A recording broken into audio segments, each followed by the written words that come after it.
Hola, buen día. Vamos a empezar la clase de historia del día de hoy y nuestro tema es la revolución industrial. Vamos a ver que el concepto de revolución industrial es la transformación sufrida en el sistema de producción artesanal, ya sea este individual o bien en grupo en el taller, por la producción mecanizada o en fábrica. Y esta involucra cambios sociales, económicos, políticos e incluso espirituales. Y bueno, pues la revolución inició en la Gran Bretaña aproximadamente por el año de 1780. Y bueno, es importante conocer cómo era la vida del campesino. Antes de iniciar la revolución industrial, el campesino trabajaba en el campo. Entonces el señor burgués, es el dueño o era el dueño de los medios de producción, en este caso entendidos los medios de producción como el telar, la materia prima, y entonces el burgués le llevaba estos medios de producción al campesino. El campesino se dedicaba a trabajar el campo, comía lo que él producía, pero también recibía la gratificación por lo que él había trabajado con esos medios de producción. Posteriormente llegaba después el señor burgués, recogía el producto terminado y pues ya se lo llevaba para comercializarlo. Así es como iba funcionando antes de que iniciara la revolución industrial. Pero cuando inicia la revolución industrial, bueno, pues esto viene a traer, por lo tanto, muchos cambios en la vida social, económica y, como dice aquí, ¿no?, los cambios políticos que trae la revolución industrial.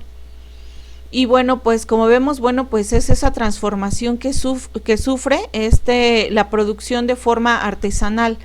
Como bien sabemos, bueno, la producción artesanal, el artesano es quien realiza con sus propias manos el producto y le da un acabado diferente a cada uno de los productos que realiza.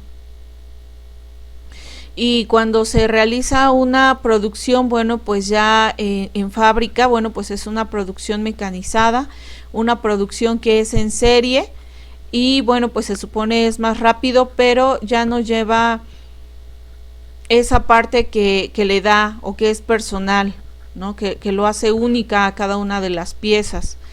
Y también es importante ver que todos estos cambios no únicamente van a ser en el modo de producción o en la forma de producción, sino más bien involucra muchos otros aspectos, incluso aspectos políticos que vamos a ver un poquito más adelante.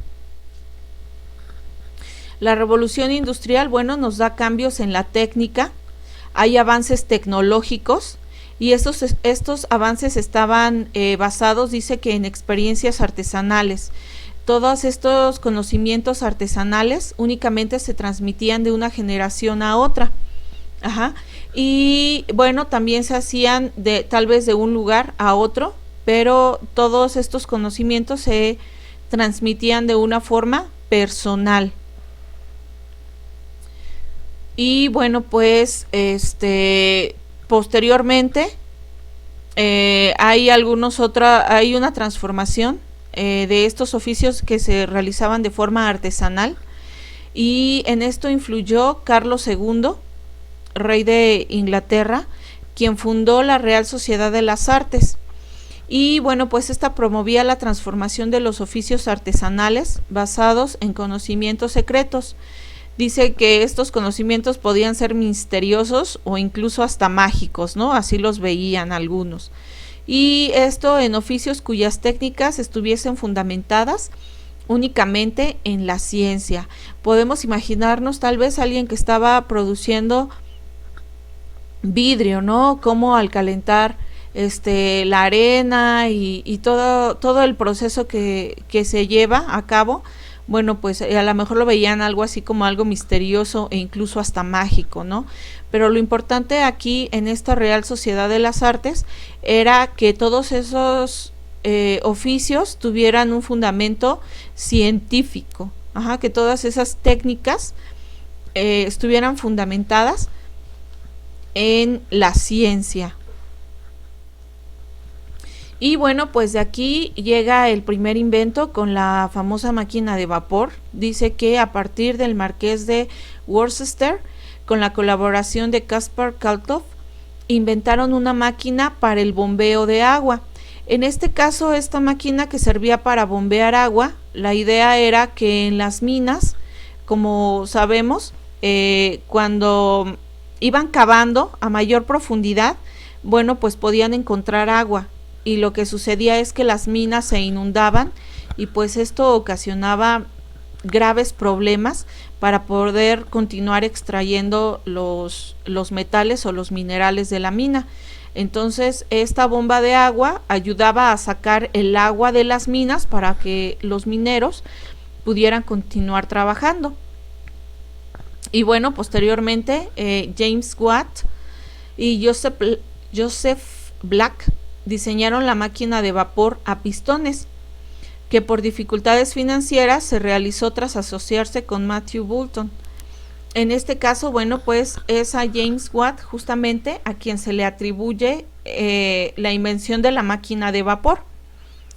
Y bueno, pues como lo podemos ver aquí en la imagen, bueno, pues la idea era hacer mover los pistones con la fuerza del vapor del agua. Yo me lo imagino así como cuando ponemos la olla express, nosotros vemos que es con el vapor del agua, a lo mejor que la valvulita se sube, ¿no? Entonces lo mismo sucedía con todos estos pistones. Con la fuerza del vapor del agua es que los pistones o la máquina podía empezar a funcionar. Posteriormente existe una segunda revolución industrial donde ya no es el vapor del agua lo que se utiliza, sino empiezan las máquinas de combustión interna, y donde tenemos ahora el petróleo como fuente de energía. Pero bueno, regresando aquí, dice que la primer máquina, Boulton y Watt, con éxito comercial, fue ordenada hasta 1776, y esta fue la primera capaz de producir un movimiento circular con aplicación en la industria textil.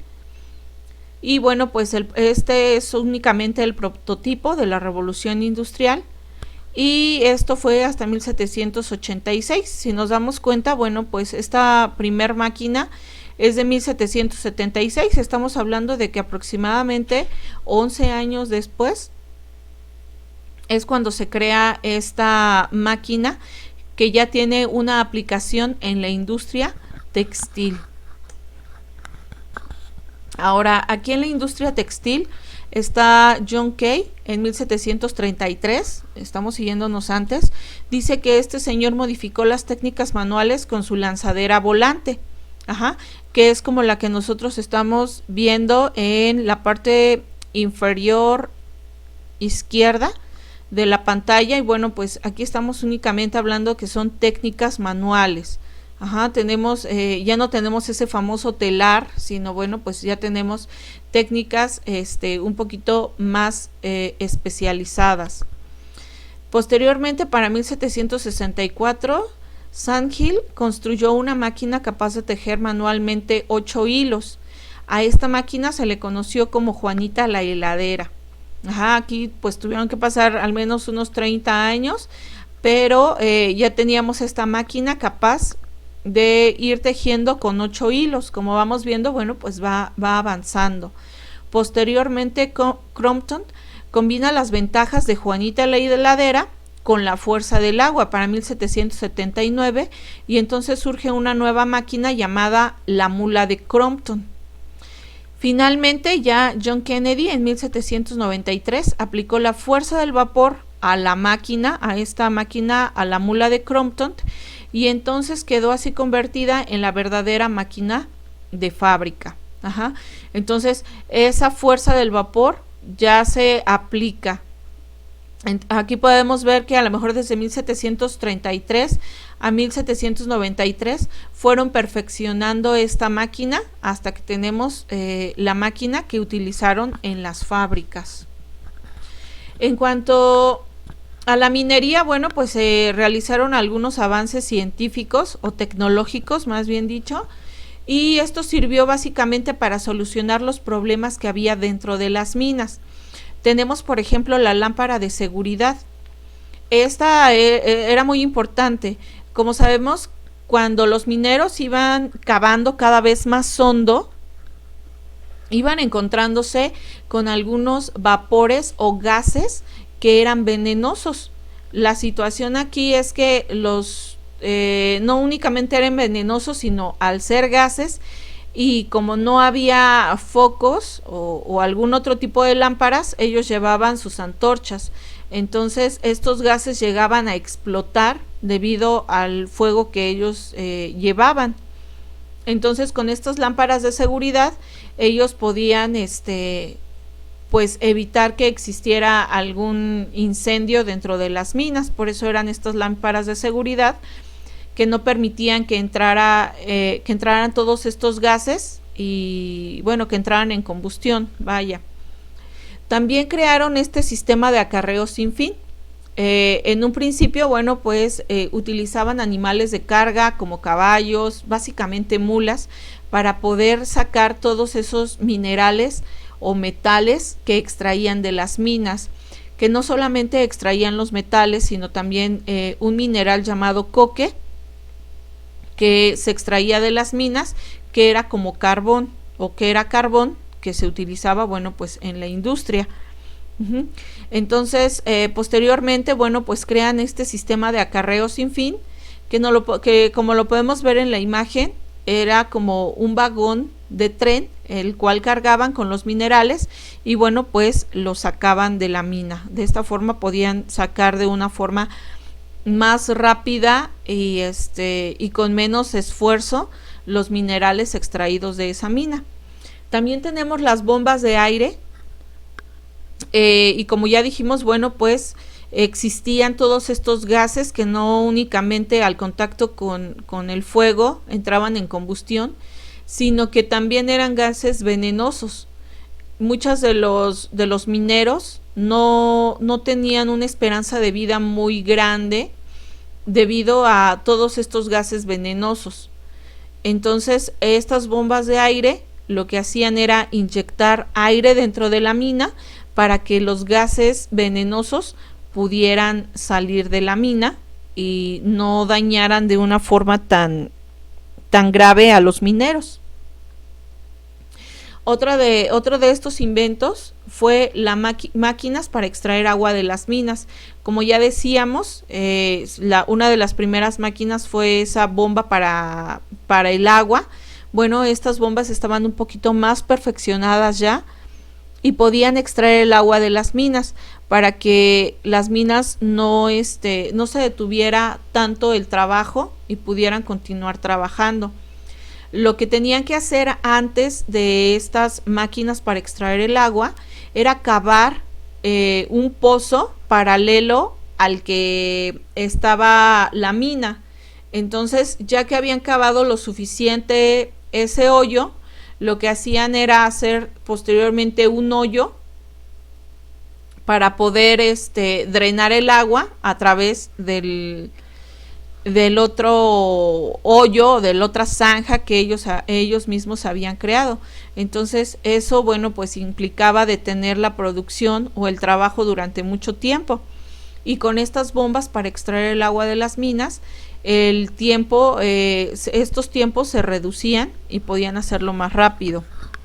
Ahora, en cuanto a lo que es la industria siderúrgica, bueno, pues entró la sustitución del carbón de leña por el coque, que decíamos que en este caso el coque es un mineral o es un carbón mineral que extraían de las minas. Entonces ya no era necesario talar tantos árboles, sino que ahora el coque también lo podían extraer de las minas, y esto favoreció a la industria siderúrgica.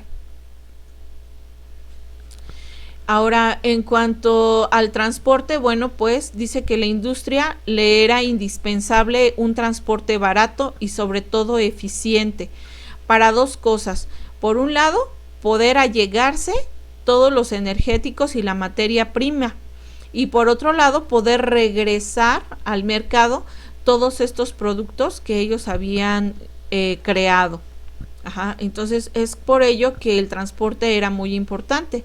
Sin embargo, bueno, pues la Inglaterra o Gran Bretaña tenía la ventaja del transporte marítimo. Como si nosotros lo vemos geográficamente, podemos darnos cuenta de que, bueno, pues la Inglaterra está en medio del mar, pues es así como una isla muy grande. Y no solamente eso, sino que dentro del mismo territorio existen muchos canales. Entonces, a través de ellos es que en este caso la Gran Bretaña podría comunicarse de una forma muy eficiente. Dice que también se dedicó a la construcción de canales, además de poseer muchos puertos. En este caso Liverpool, Bristol, Cardiff y Londres, e incrementó el comercio interior en Gran Bretaña. Y esto, bueno, pues debido a todos estos canales que se fueron creando dentro de la misma Inglaterra. Dice que también hubo una mejora del transporte terrestre a través de la construcción de caminos. Cuando los caminos eran deficientes, era muy caro poder transportar tanto la materia prima como posteriormente ya los productos terminados al mercado. Resultaba muy caro por los caminos que no eran muy buenos, era muy difícil poder transportar. Entonces, al construir todos estos caminos, bueno, pues se facilitó la industria. Posteriormente, bueno, pues está el ferrocarril en estos medios de transporte y aparece nuevamente James Watt, y este describió la locomotora y junto con su empleado, un inventor llamado William Murdoch, perfeccionaron la caldera. Sin embargo, es a George Stephenson a quien se le atribuye el mérito de la invención de la locomotora. Aquí podemos ver que es este señor Stephenson quien se dedica a perfeccionar este aparato. En este caso, bueno, solamente James Watt con William Murdoch son los que se dedican únicamente a perfeccionar la caldera, pero ya posteriormente Stephenson es quien se va a dedicar a hacer que la locomotora pueda jalar determinada cantidad de toneladas y por una determinada distancia, y bueno, pues constantemente se fue perfeccionando. Y el ferrocarril, bueno, pues tuvo uso tanto en el transporte de pasajeros como para el comercio. Y bueno, pues esto pronto se extendió por el continente europeo e incluso en Norteamérica. En cuanto a la población, bueno, pues la población pasa de ser rural a urbana. Como comentábamos en un principio, los campesinos pues vivían en el campo y vivían del campo y bueno, pues vivían también de lo que el señor burgués, el trabajo que les llevaba, pero pues les llevaba al campo. Ajá. Entonces, cuando empiezan a surgir todas estas industrias, todas estas fábricas empiezan a surgir en el área urbana. Muchos de los trabajadores o muchos de los campesinos tuvieron que dejar el campo para poder conseguir un trabajo dentro de las fábricas, porque bueno, pues ellos sentían que necesitaban ese trabajo, ¿no? Hay que ver que el campesino no solamente vivía de lo que ganaba con el señor burgués, sino que ellos vivían del campo, de lo que ellos mismos cultivaban. Ajá, sin embargo, ellos deciden dejar el campo e irse a la ciudad. Ahora aquí tenemos trabajadores que estaban poco preparados. Los trabajadores no tenían una capacitación como tal, entonces tenían que ir perfeccionando poco a poco ese trabajo. Y sobre todo, bueno, pues dice que existía una poca retribución al trabajador. Es decir, que lo que ganaban, pues en realidad era muy poco. Incluso, bueno, pues lo vemos un poco más adelante, pero los trabajadores vivían en condiciones, podríamos tal vez hasta decirlo, infrahumanas. Básicamente lo que ellos ganaban, pues nada más les servía para comer, pero no para otras necesidades. Ahora, en cuanto al capital, bueno, pues tenemos un incremento del capital, pero bueno, pues obviamente para los ricos, ¿no? Para la burguesía. El capital para invertir procedía de diversas fuentes. Estos ya fueran ahorros personales o familiares, préstamos o financiamientos del comercio, bien del comercio, de la agricultura, de la ganadería o del transporte. De ahí procedía todo este capital, pero estamos hablando que era la burguesía los que crearon todas estas grandes fábricas. Vamos a pasar cuáles fueron estos efectos de la revolución industrial. Como dijimos en un principio, la revolución industrial conllevaba a muchos cambios, no únicamente en la forma de producir, sino que también nos habla la revolución industrial de muchos otros cambios sociales, políticos y demás. Y bueno, vamos a ver cuáles fueron estas consecuencias sociales. Estas consecuencias sociales iniciamos con las malas condiciones de vida de los trabajadores. Se cuenta que los trabajadores, bueno, pues se prefería por un lado el trabajo tanto de mujeres como de niños, porque a ellos se les pagaba menos. Empiezan a contratar más mujeres que niños, y bueno, pues a los hombres no, porque a los varones se les tenía que pagar más. Y bueno, pues estos generalmente a veces estaban desempleados. La situación es que como estaban desempleados, bueno, pues tenían que buscar la forma de conseguir alimento y de proveer a sus familias. Por lo tanto, empieza a surgir el vandalismo, la delincuencia, empiezan a surgir otros problemas sociales como la prostitución, etcétera. En este caso, los trabajadores que vivían aquí, que vivieron durante el inicio de la revolución industrial, vivían en cuartos muy grandes. Era un cuarto muy grande donde había solamente un montón de paja húmeda e incluso enmohecida por la misma humedad, y llegaban los trabajadores cansados después de 18 horas de trabajo y únicamente se tiraban ahí donde caían, ¿no? O sea, este montón de paja con trapos era su cama, ¿no? Era donde ellos podían dormir, pero en una habitación tal vez de 5 por 5 metros, habían hasta 30, 50 personas ahí durmiendo, ¿no? Entre niños, mujeres, hombres, sin importar lo que fuera, ¿no? Después del trabajo, de largo trabajo, pues lo único que llegaban era a dormir, ¿no? Se cuenta que ellos empezaban a trabajar a veces desde las 4 de la mañana y terminaban a las 10 de la noche. Y durante toda esta jornada laboral, pues solamente tenían pequeños descansos de 15 minutos, como 2 o 3 descansos únicamente, y eso era para comer, supuestamente para comer, pero muchas veces durante esos 15 minutos el trabajador debía de limpiar y preparar su máquina o su herramienta de trabajo para continuar laborando. Otros de los problemas que se daban durante estas o a consecuencia de estas condiciones era que los obreros se empezaban a enfermar, sobre todo en la industria textil, donde por el mismo estar manipulando el hilo, el algodón y todo eso, la pelusa, dicen que se veía o se sentía una enorme nube de pelusa que estaba flotando en el aire. Entonces los trabajadores respiraban todo eso, eso se iba a sus pulmones y posteriormente, bueno, pues los conducía a la muerte. Incluso también sucedía con la lana. Eso era a lo mejor en el caso del algodón, pero con la lana, bueno, pues necesitaban elevarla a temperaturas altas. Entonces todo ese vapor de agua, dice que la misma ropa de los trabajadores estaba húmeda, no estaba mojada por las mismas condiciones en las que trabajaban. Después de que ellos salían, bueno, pues ya estamos hablando de Inglaterra, estamos hablando que es un país donde el clima es demasiado frío.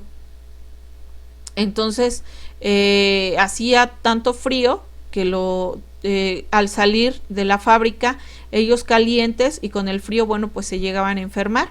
Incluso inició una enfermedad llamada la fiebre de las fábricas, que se daba justamente por esta situación. Ajá, entonces podemos ver que estas condiciones de vida de los trabajadores, bueno, pues eran muy malas. Tenemos también que otra de estas consecuencias sociales, bueno, pues tenemos el humanismo, el socialismo utópico, el socialismo científico iniciado por Carlos Marx y Federico Engels. Y bueno, pues aquí como vemos, bueno, ya lo comentamos, que se prefería este trabajo de mujeres y de niños, esta mano de obra por ser más barata. Estas dificultades en los horarios, como comentábamos, bueno, pues entraban muy temprano y salían muy tarde. También había castigos que se les daban a los niños. Muchas veces, como vemos, bueno, pues que se prefería este trabajo de los niños, porque a los niños pues en realidad no se les pagaba, sino únicamente les daban de comer y bueno, pues un lugar donde pudieran dormir, ¿no? Que como ya dijimos, bueno, pues no era así como que pues algo tan no tenían un lugar así pues digno para poder vivir. Ajá. Y bueno, pues estas dificultades de los horarios, los campesinos en el campo pues tenían sus propios horarios.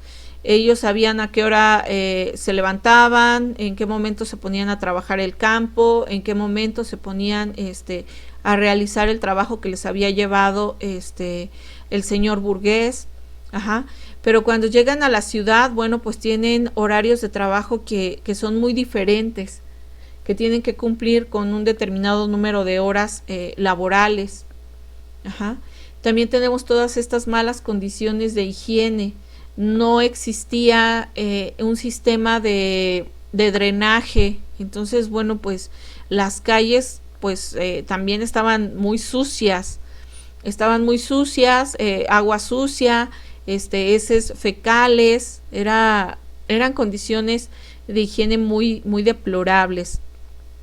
Y como ya lo vemos aquí, ¿no? Surgen algunas enfermedades, como la que ya mencionamos también, que es la fiebre de las fábricas. Y bueno, pues empiezan a surgir también algunas de estas coaliciones obreras. Una de ellas es el ludismo. Y fue encabezada por un señor llamado Ned Ludd. Y esta consistía en la destrucción de las máquinas, ¿no? Culpaban a las máquinas de su mal estado, de las malas condiciones de vida que tenían los trabajadores, y entonces se dedicaron a destruir las máquinas. Otro de estos movimientos fue el movimiento cartista. Obviamente, bueno, pues la destrucción de las máquinas pues tampoco les sirvió de mucho a los trabajadores, a los obreros. Y este otro movimiento, el movimiento cartista, tuvo mejores resultados.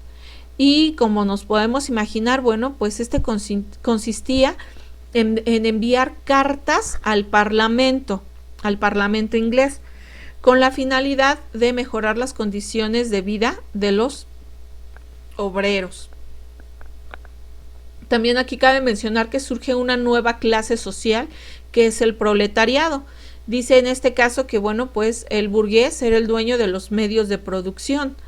Ajá. Y bueno, y vivía gracias a todos estos medios de producción que él poseía. Ajá, era la fuente de su riqueza.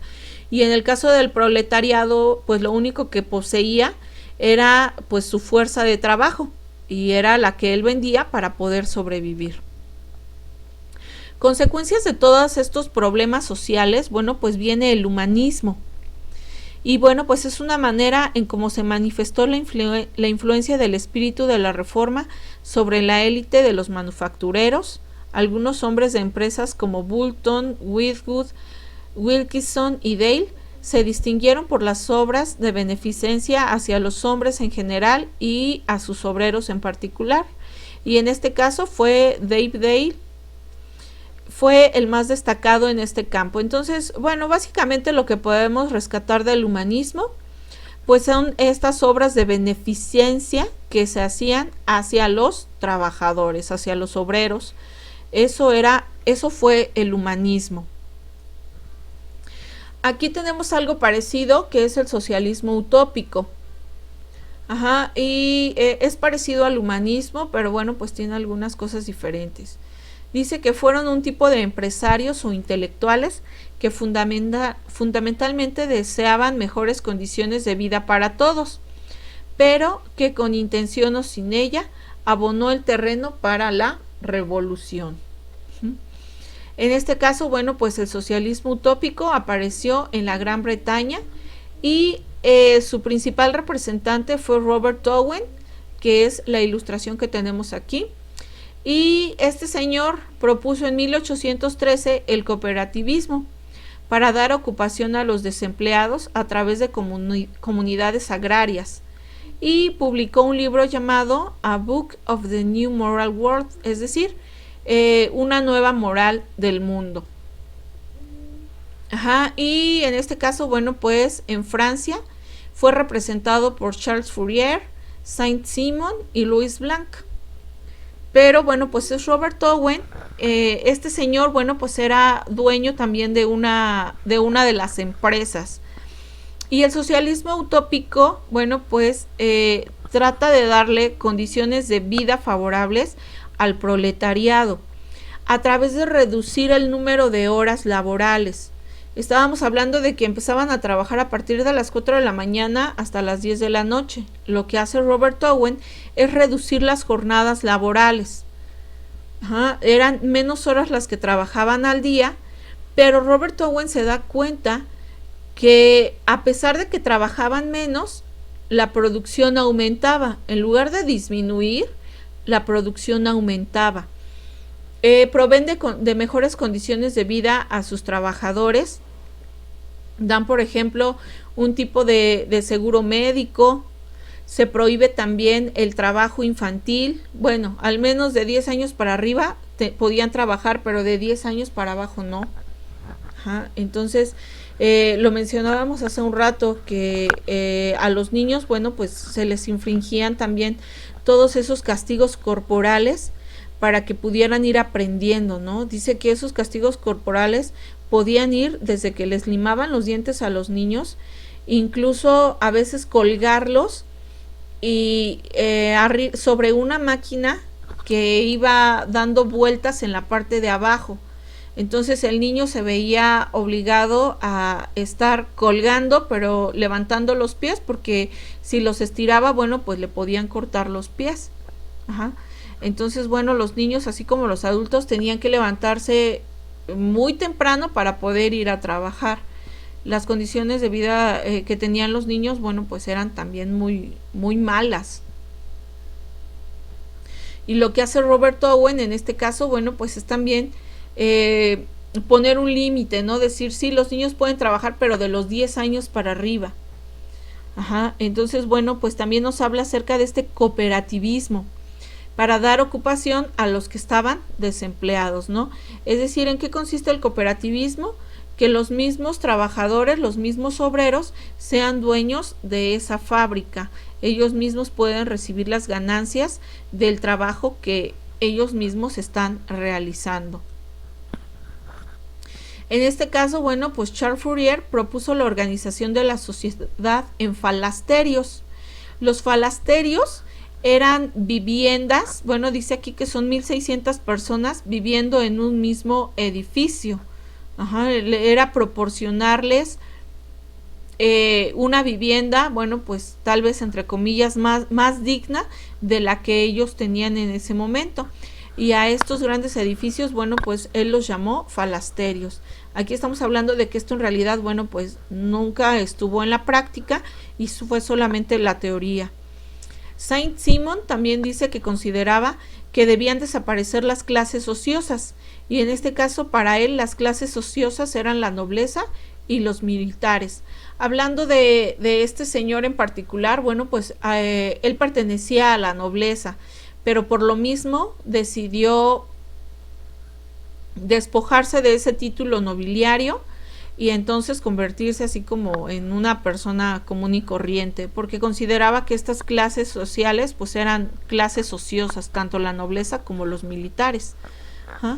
En el caso de Louis Blanc, dice que defendió la creación de talleres sociales establecidos por la presión de los trabajadores de París. Su sistema se basaba en la propiedad pública y en la planificación económica estatal. En este caso, bueno, pues las ideas de Louis Blanc, estas tuvieron un poco más de influencia, y esto lo vemos incluso posteriormente ya en la Segunda Revolución Francesa para 1830, donde Louis Blanc también aparece. Pero sí, se crearon algunos talleres dirigidos por los mismos trabajadores, y estamos hablando que esto sucede en París. Otra de estas corrientes es el socialismo científico, como ya lo mencionamos, y tenemos a sus principales representantes, que son los dos personajes que tenemos en la parte de abajo. Del lado izquierdo tenemos a Carlos Marx y del lado derecho tenemos a Federico Engels. Ajá. Y bueno, dice que hasta la Revolución Industrial se encontraban en la sociedad europea dos grandes grupos: los privilegiados, que era la aristocracia y el alto clero, y los no privilegiados, que eran los plebeyos. Y como consecuencia del capitalismo industrial se modifican estos dos grandes grupos, y son los patronos, que es la alta burguesía, y los trabajadores, que es el proletariado. Y el socialismo científico nos habla acerca de la historia de la humanidad, que se traduce en la lucha de las clases sociales. Y los comunistas declaran que sus objetivos solo pueden alcanzarse derrocando por la violencia todo el orden social existente, es decir, la lucha del proletariado. Aquí en el socialismo científico estamos hablando un poco más acerca de esta lucha de las clases sociales. Incluso hay una forma de estudiar la historia que es a través de los modos de producción. Y los modos de producción, bueno, pues según el socialismo científico, tendríamos primero el esclavismo asiático, tendríamos el feudalismo, y posteriormente, bueno, pues seguiría el capitalismo, ¿no? ¿Qué es el capitalismo? Bueno, pues es donde existen las clases sociales, donde los ricos son muy ricos y los pobres son muy pobres. Ajá. Donde existen todas estas clases sociales. Pero según Carlos Marx y Federico Engels, bueno, pues toda esta historia, la historia de la humanidad solamente se reduce a decir que es la lucha de las clases sociales. Ajá. O de todos estos modos de producción, se traduce en los modos de producción. Ajá. Y bueno, pues ellos hablan acerca de que el proletariado, bueno, pues es el que debe de romper todas esas cadenas de esclavitud a las cuales ha sido sometido debido a la burguesía. Y bueno, pues con esto terminamos la revolución industrial, y nos vemos para la siguiente. Recuerden contestar su cuestionario acerca de la revolución industrial. Aquí está todo lo que ustedes necesitan para poder contestar sus cuestionarios. Cualquier duda, bueno, pues les agradecemos sus comentarios. Si tienen alguna duda, alguna inquietud, no hay algún tema en el que no les haya quedado claro algo, bueno, pues pueden mandarnos sus comentarios para poder ampliarles la información que ustedes requieran. ¿Sí? Bueno, pues muchas gracias, chicos, hasta luego.